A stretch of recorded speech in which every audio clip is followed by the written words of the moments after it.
Jumpa lagi bersama saya, Arif. Kali ini saya akan membahas tentang gerak melingkar beraturan seri 8 dengan topik gerak melingkar di luar bidang lingkaran vertikal dan gerak melingkar di lintasan miring. Yuk. Baik, kita mulai gerak melingkar di luar bidang lingkaran vertikal. Gerak benda di luar bidang lingkaran vertikal, contohnya seperti gerak mobil di lintasan bukit. Gerak benda di luar bidang lingkaran vertikal ini akan dibahas untuk dua kedudukan benda seperti ditunjukkan pada animasi di samping. Setiap kedudukan akan memiliki persamaan yang berbeda-beda karena faktor gaya berat, gaya normal, dan gaya sentripetal. Resultan gaya-gaya yang bekerja pada benda saat itu untuk komponen searah jari-jari atau garis yang menghubungkan antara kedudukan benda dengan pusat lingkaran selalu mengalami perbedaan untuk setiap kedudukan yang berbeda. Posisi yang pertama, pada saat benda di kedudukan tertinggi seperti diperlihatkan pada gambar, ya, ini benda posisi tertinggi, gaya normal ke atas dan berat ke bawah. Maka persamaan yang berlaku pada benda di posisi 1 ini dinyatakan sebagai berikut. M kali G dikurang N sama dengan gaya sentripetalnya, M kali V kuadrat per R.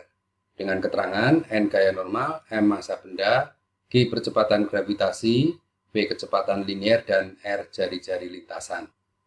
Untuk posisi yang kedua, pada saat benda membentuk sudut theta, seperti ini, sudut tetanya adalah ini, dan berseberangan dalam dengan ini, maka theta berada di sini, maka arah W yang arahnya ke bawah ini diuraikan ke sumbu yang menghubungkan benda ke pusat lintasan. Jadi persamaan yang berlaku pada benda di posisi 2 ini dinyatakan sebagai berikut. M kali G cosinus theta, yaitu ini, dikurangi N sama dengan gaya sentripetalnya, yaitu M kali V kuadrat per R. Dengan keterangan N gaya normal, M massa benda, G percepatan gravitasi, V kecepatan linier, dan R jari-jari lintasan.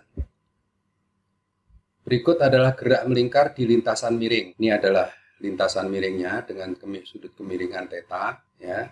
Ini benda yang bergerak melaju searah dengan tegak lurus bidang gambar. Sebuah benda yang bergerak melingkar di lintasan miring memberikan kecepatan maksimum agar benda tidak mengalami slip. Kecepatan benda maksimum yang diperbolehkan agar benda tidak mengalami slip secara langsung ditentukan oleh faktor percepatan gravitasi, jari-jari lintasan, dan sudut kemiringan lintasan. Benda yang ditunjukkan dalam gambar ini bergerak menuju ke arah mata pembaca dengan kecepatan V dan diperoleh persamaan kecepatan maksimum sebagai berikut, yaitu V sama dengan akar G kali R kali tangen theta, di mana theta adalah sudut kemiringan bidang lintasan, dan N sinus theta sama dengan M kali V kuadrat per R, dan N cosinus theta sama dengan M kali G. Dan dari dua persamaan ini diperoleh persamaan ini, ya. Jadi kalau mau diturunkan, jadi bandingkan N sinus theta dibagi N cosinus theta sama dengan M V kuadrat per R dibagi M kali G.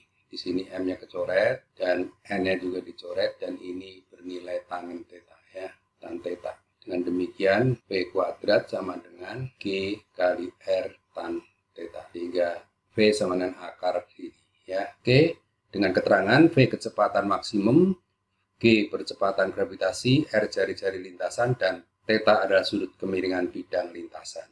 Oke, semoga bermanfaat. Sekian dari saya, sampai bertemu di seri berikutnya.